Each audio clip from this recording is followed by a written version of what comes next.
Hey guys, this is Nick from Pushing Film, and today I'm going to review my Bronica S2A.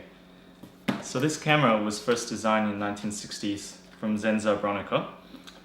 It's a modular system, so you can take your film back off. You can switch to another film back. You can take it off easily. And also you can take the lens off, of course. And you have a waist level finder. Shutter mechanism is on the right hand side.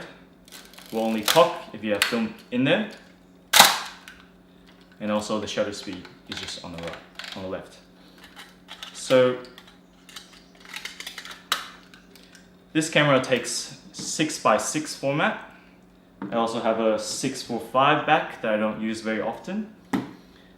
The good thing about this camera is you can shoot color, black and white, and slide film if you like to. I have a 13.5 centimeter, which is essentially 135 millimeter lens, and also a very wide angle 50 millimeter lens. So this camera is fully mechanical. It doesn't require any batteries at all. So that means there's no light meter in this camera. You need to at least use a spot meter like what I do with a Pentax spot meter. And also, if you like to, you can use your mobile phone as well. So the good thing about this camera, which is very interesting, very different from the Hasselblad, which a lot of people compare it to, is they both shoot 6x6 format. But the good thing about this Bronica is the focusing is not on the lens. It actually comes with this piece, which is called a helicoid. So what this allows you to do is it allows you to focus closer with your standard lens. And also, since the focusing wasn't designed with the lens is actually lighter. So if you buy the Bronica S2, make sure you buy the S2A one, not the S2. So the S2A has better mechanical shutter advance, which was a problem on the S2 where they had like dead shutters or dead cranking.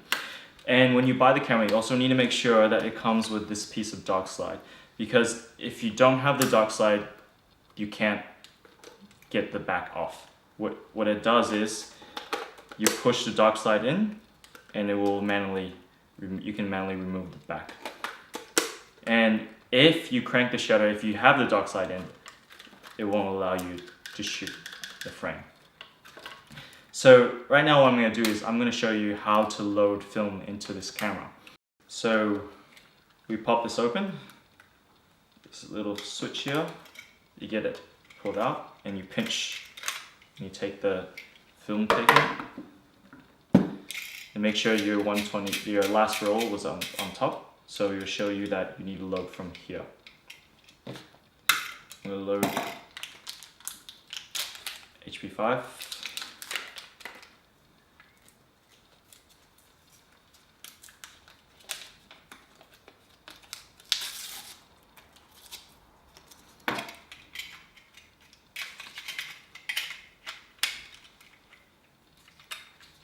So you need to make sure that your film goes underneath and goes around, otherwise you come out with blank frames. Make sure that there's tension.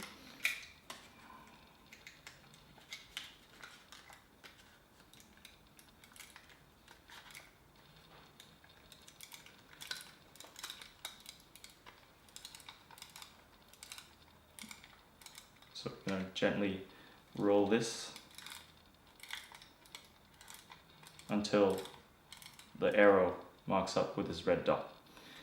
Done. Push it back. Set your 120 roll. If it's 120, you have 12 shots. If it's 24, you have 220. In this case, I'm shooting 120 roll, so I'm going to leave it on 12 shots. So I got this camera from a friend of mine that passed it down to me. He said, do you want to shoot a medium format camera? My initial experience with the medium format is actually not true medium format. I only shot on a Holga camera before, which is a toy camera that doesn't give you any whatsoever control, and it comes with a plastic lens.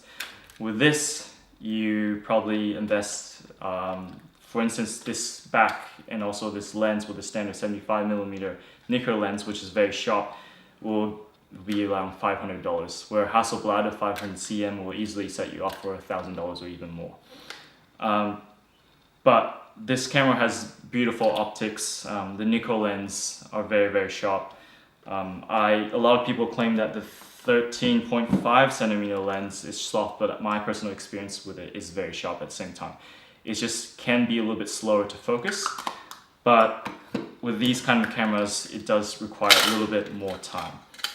So if you're not looking for a Bronica, if you're not looking for a Hasselblad, there's another option, which is the Kowa, made by the Russian filmmakers. I personally do not have any experience with that, but I heard that it is heavier than this. I would not carry a camera that is even heavier than this, because I find myself not using it that much just because I need to drive my car to actually shoot this camera. The interesting about this is when I first got this is I thought it was broken, because when I had my film backs on, I can't cock the shutter.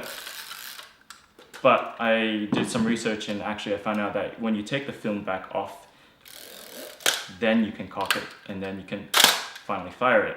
So it will feel like you're almost about to break it. That's when you need final advance it. It has a very loud, it's not the discreet camera at all. Don't think that you can be very discreet and shoot this on the street. I would if I had the balls, but I wouldn't be. So this camera is somehow very hard to find these days. Getting in a very good condition is also very hard. Focusing it comes with a Fresnel screen. Make sure if you get one, find a good copy that is bright enough that you think that you can focus it on. There is a magnifier, but my personal experience is the magnifier doesn't really help that much. I would rather just focus it on the Fresnel screen. So initially, I didn't really like this camera just because it was heavy and it's cumbersome and it requires a lot of patience to use, not comparing it to a large format camera.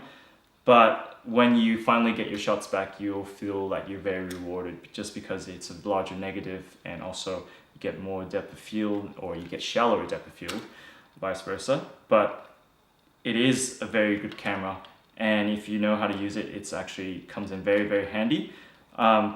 It's very different from my rangefinder shooting experience, but I would use it on studio or landscapes, and when I know that I want the resolution to come out.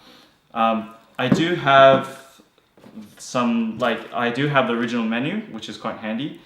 It does explain some basic optics. I do think you can still download this, but all in all, this camera, I feel like it's something great to have just in your cupboard, so you know that when you're out shooting landscapes or like you're shooting portraits, you know that this camera will always be very reliable. I don't think it would be a daily use camera, but in general, I really like this camera. So that was just my rundown about the S2A, and right now I'm going to show you some of my favorite shots since I had this camera.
hope you enjoyed my small little review of the Bronica camera. If you do have any comments or any other cameras you'd like us to review, please leave it down underneath in the comments section. Also, we are going to do several interviews, exciting interviews coming up, and a lot of people have been mentioning how to develop film, so that one is coming up as well. So if you do like our content, please underneath the bottom YouTube, there's a bell. Make sure you tick that bell and subscribe so that you are up to date with the latest videos that we do. And this is Nick signing out. Thank you.